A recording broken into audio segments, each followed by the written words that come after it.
igihangange. America great again. Thank you very much. Thank you very much. What a great. Ejo bundi rwose mu mpera z'umwaka ushize amaze kuba perezida 47 wa Amerika yicaza hasi Kamala Harris w'umudemokrate bari bahanganye wari kuba baye umugore wa mbere utorewe kuyobora igihugu kuva cyakwitwa Leta Zunze Ubumwe za Amerika mu 1789.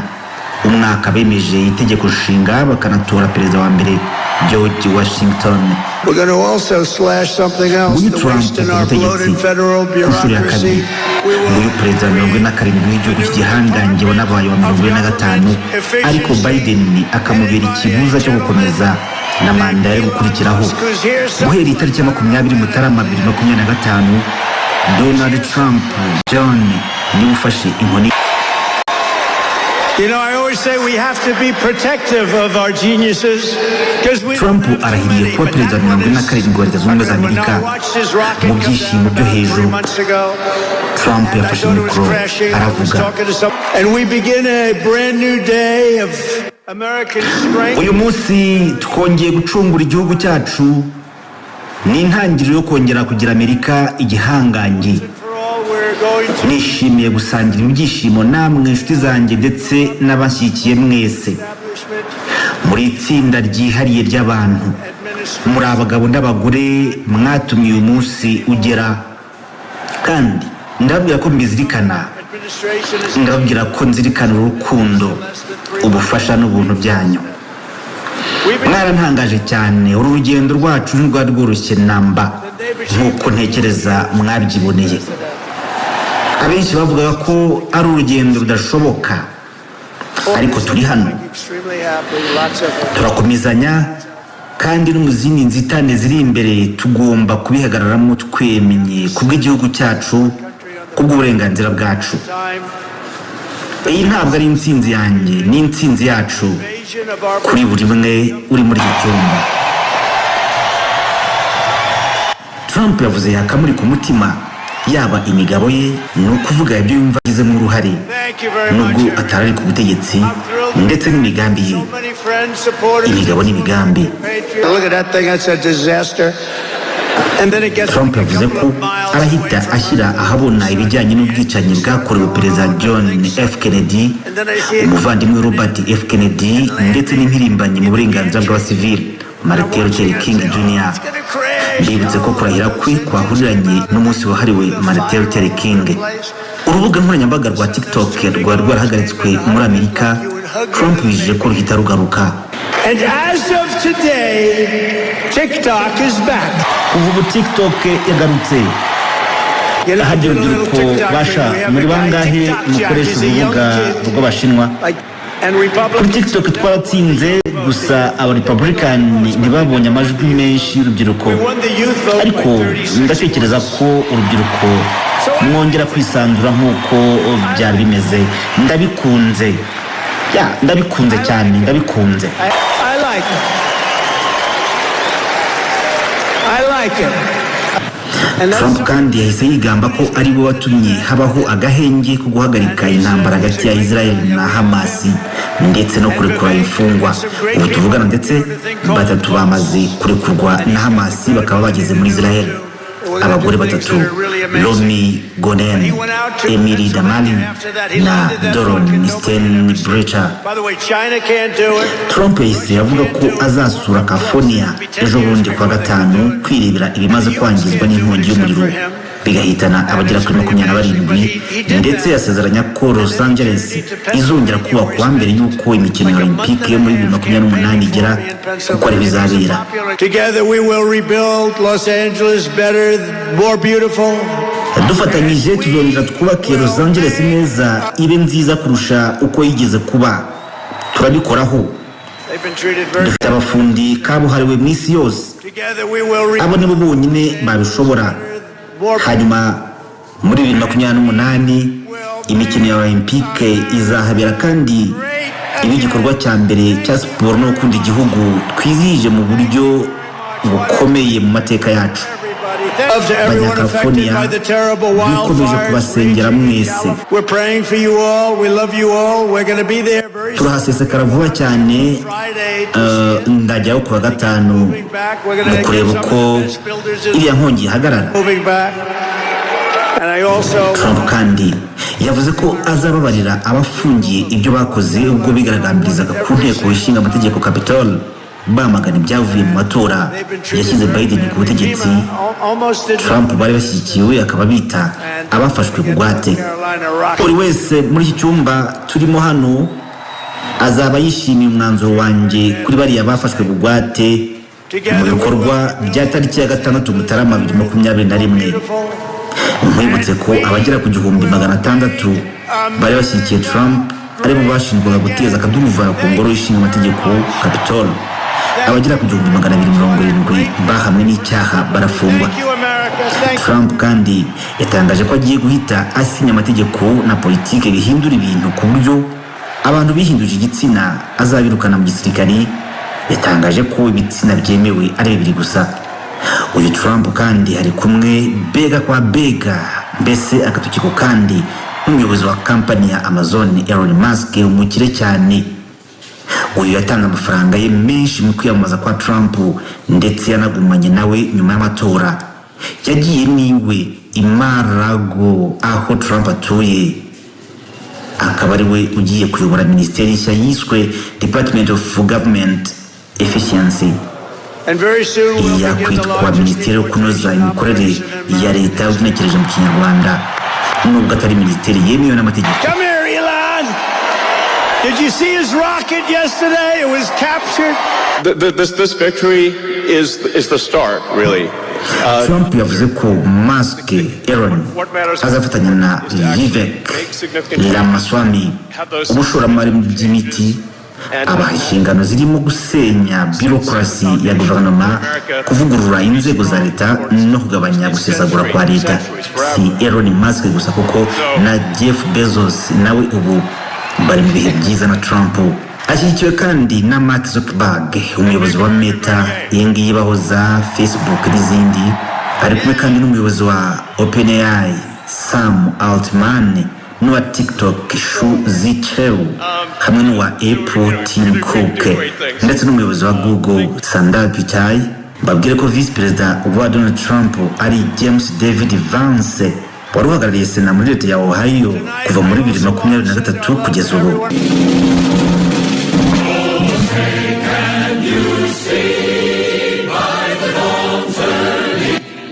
Irahira rya Trump ryitabiriwe na perezida wa Argentine Javier Milei, ariko perezida w'Ubushinwa Xi Jinping ntiyaje ahubwo yohereje Vice Perezida Han Zheng.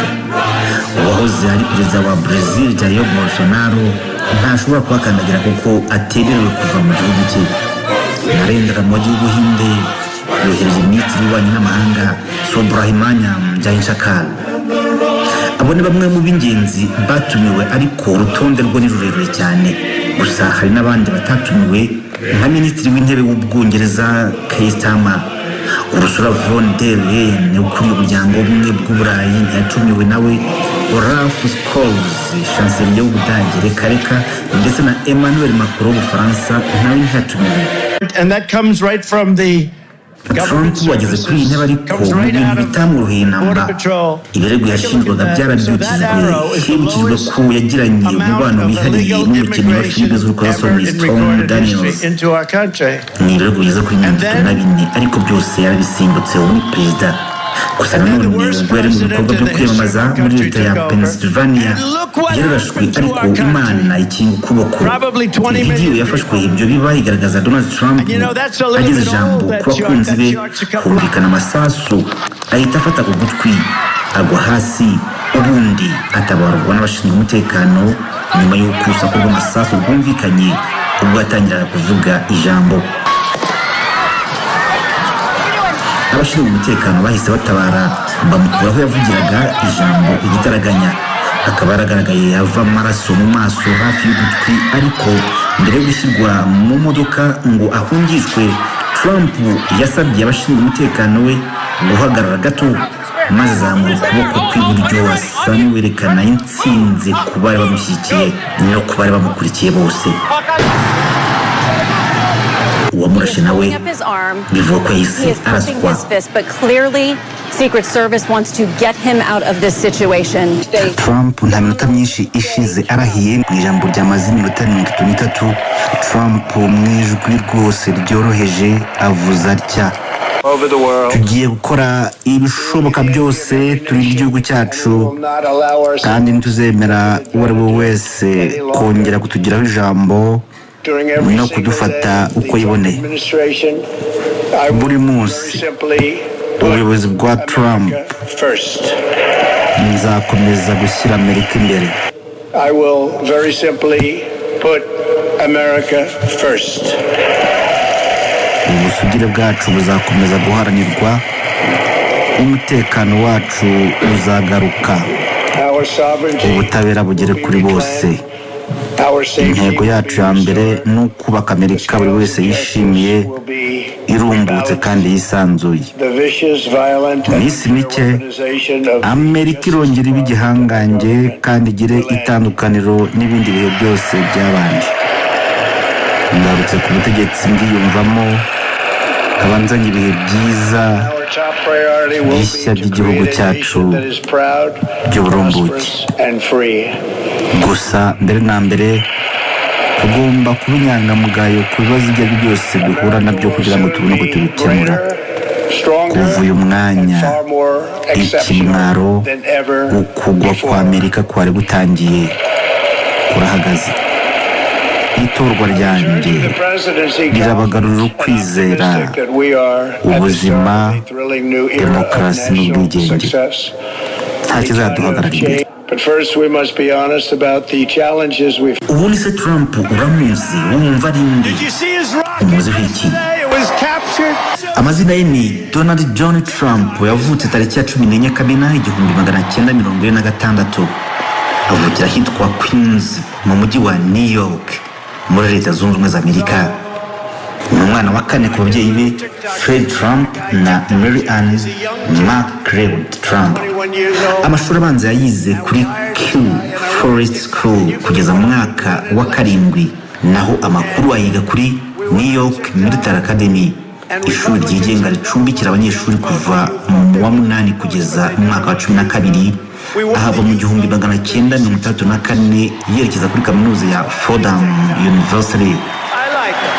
Amashuri ya kaminuza yakomereje mu kigo cy'amashuri cya Wharton School kiri muri kaminuza ya Pennsylvania. Ahavanye umunyabushobozi y'icyiciro cya 2 mu bumenyi bw'ubukungu, Bachelor of Science in Economics, muri Gicurasi mu 1938. Mu 1977 Trump yashakanye na Vanna Zelnikova, umunyamideli ukomoka muri Repubulika ya Czech. Babyarana abana batatu: Donald Jr., Ivanka Trump na Eric Trump. Ariko aba baje gutandukana mu 1990 nyuma y'uko Vanna avumbuye ko Trump yari amuharitse n'umukinnyi wa filime witwa Marla Maples. Trump na Maples bashinze urugo mu 1993, ariko nabo batandukana hashize imyaka 6 bafitanye umukobwa umwe witwa Tiffany Trump wavutse mu 1993. Muri 2005 Trump yashatse umugore wa gatatu nawe w'umunyamideli ukomoka muri Slovenia witwa Melania Naus. Bakiri kumwe kugeza ubu. Uyu bafitanye umwana umwe w'umuhungu Baron Trump wavutse muri 2006, ndetse uyu mugore yitwa Melania Trump. Trump ngo ntiyigeze asoma ku nzoga zisembuye na rimwe kuva yabaho, habe no kunywa itabi cyangwa gukoresha ibindi biyobyabwenge. Ikinyamakuru The Washington Post ku itariki ya 5 Gashyantare 2021 nacyo cyakoze ubwo bushakashatsi cyangwa ubucukumbuzi kirabyemeza. Trump bavuga ko nijoro aryama igihe cy'amasaha 4 kugera kuri 5. Umukino w'ingenzi kuri we ni golf. Gusa ngo ntiyemera ibyo kugorora umubiri cyane kuko ngo ari ukwinaniza. Muri 2015 abamamazaga Trump bashyize hanze ibaruwa yanditswe na Howard Bernstein, umuganga wihariye wa Trump w'igihe kirekire wari ushinzwe umubiri we. Ibaruwa yavugaga ko Trump aramutse abaye perezida ngo yaba ari we muntu ufite ubuzima buzira umuze wa mbere ugiye muri uwo mwanya. Nyuma ariko muri 2018 uwo muganga yaje guhishura ko Trump ari we wamutegetse ibyo yandika muri iyo baruwa, ndetse ngo muri 2017 abashinzwe kurinda Trump batatu bagabye igitero mu biro by'uwo muganga bafatira impapuro zose ziriho amakuru arebana n'ubuzima bwa Trump. Trump ni umukire cyane, abarirwa mu bahirwe b'igihugu bafatiye runini urwego rw'ubukungu muri Leta Zunze Ubumwe za Amerika USA. Ikinyamakuru Business Daily cyemeza ko Trump atunze akayabo ka miliyari 6 z'amadolari n'ibice 49, ariko mu minsi ishize ngo hagabanutseho miliyoni 45 z'amadolari n'ibice 9 zingana na 1.5% by'umutungo we wose. Ni mu gihe nyamara yarangije amashuri afite umutungo ungana n'amadolari Amerika 200,000 gusa. Akaba yaratangiriye impano ye muri sosiyete y'ubwubatsi ya se yibandaga ku kubaka inzu zikodeshwa n'abafite ubushobozi buringaniye. Hagati aho ariko yamenyekanye ubwo sosiyete ye y'ubwubatsi yagezwaga mu nkiko izira kuba itarubahirije amategeko y'ubwubatsi. Gusa icyo gihe Trump yashinjiye inzego z'ubutabera kumubonerana kuko sosiyete ye yari nini kandi ifite ubunararibonye kurusha izindi. Muri 2001 nibwo Trump yarangije kubaka umuturirwa we bwite wiswe Trump World Tower wegeranye n'icyicaro cya Loni giherereye New York. Yahise anatangira kubaka indi nyubako ahiswe Trump Place mu nkengero z'umugezi wa Hudson. And you know, that's a little bit old, that shot. Trump yatsinze amatora yo kuyobora Amerika bwa mbere 2016 abaperezida wa Amerika 45. Icyo gihe yarahanganye na Hillary Clinton w'umudemokrate. Manda y'imyaka 4 irangiye ntiyagize amahirwe yo kongera kuba perezida, ndetse yanga kwemera ko yatsinzwe amatora na Biden bari bahanganye. Avuga ko habayeho kwiba amajwi ndetse abamushyigikiye barigaragambya ibitwabigarutseho haruguru.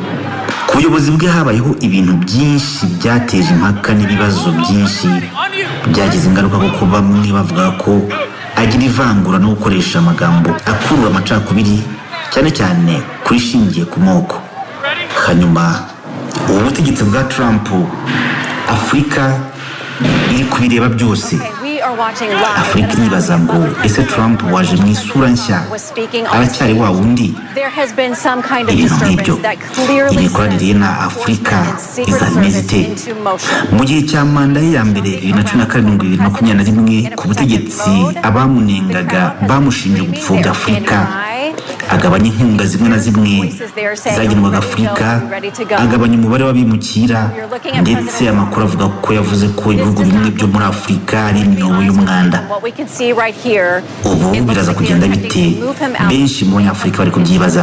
Mu bucuruzi n'ishoramari naho muri 2023 Amerika yavuze ko yakoze ishoramari muri Afurika rya miliyari zirenga 24 z'amadolari y'Amerika kuva Biden yageze ku butegetsi. Ariko hari impungenge ko Trump ashobora gusubiza inyuma ibyo shoramari n'ubucuruzi. Trump bafite icyerekezo cyo kurinda no kurebana n'ibya Amerika gusa kurusha Biden. Imwe mu ntero ze muri manda ye ya mbere yari Amerika mbere na mbere, America First. Ubu yavuze ko yongera kwigira igihangange. And we will make America great again. Thank you very much. Thank you very much. What a great victory for everybody. Thank you, America. Thank you very much. Thank you. Amasezerano mu bucuruzi azwi mu mpine y'icyongereza nka AGOA guhera mu mwaka w'2000 yafashije ibihugu byo muri Afurika kwemererwa kohereza ku isoko rya Amerika umwe mu musaruro wayo bitarinze kwishyura imisoro. Kikaba ari kimwe mu biteje impungenge zikomeye Abanyafurika bibaza uyu munsi. Ku butegetsi bwe bwa mbere Trump yavuze ko iyo gahunda itazongerwa igihe ubwo izaba irangiye mu mwaka w'2025 turimo ubu. ndetse no mu bikorwa bye byo kwiyamamaza muri uyu mwaka wa 2024 ushize yasezeranyije gushyira mu ngiro gahunda ireba bose y'umusoro w'10% ku nyungu ku bicuruzwa byose byakorewe mu mahanga hanze ya Amerika. Naho si by'imfashanyo byo biravugwaho iki? Nyinshi mu mfashanyo Afurika ibona yihabwa na Amerika. Muri uyu mwaka w'imari Amerika yavuze ko yahaye Afurika imfashanyo ya miliyari hafi 3 miliyoni 700 z'amadolari. Ariko ubutegetsi Trump yaherukagaho amakuru avuga ko bwari bwakomeje gutanga ibitekerezo byo kugabanya imfashanyo igenewe amahanga. Inkunga ishobora kudahagarara cyangwa se ngo igabanuke, ariko hari abafite impungenge ko Trump ashobora gufunga PEPFAR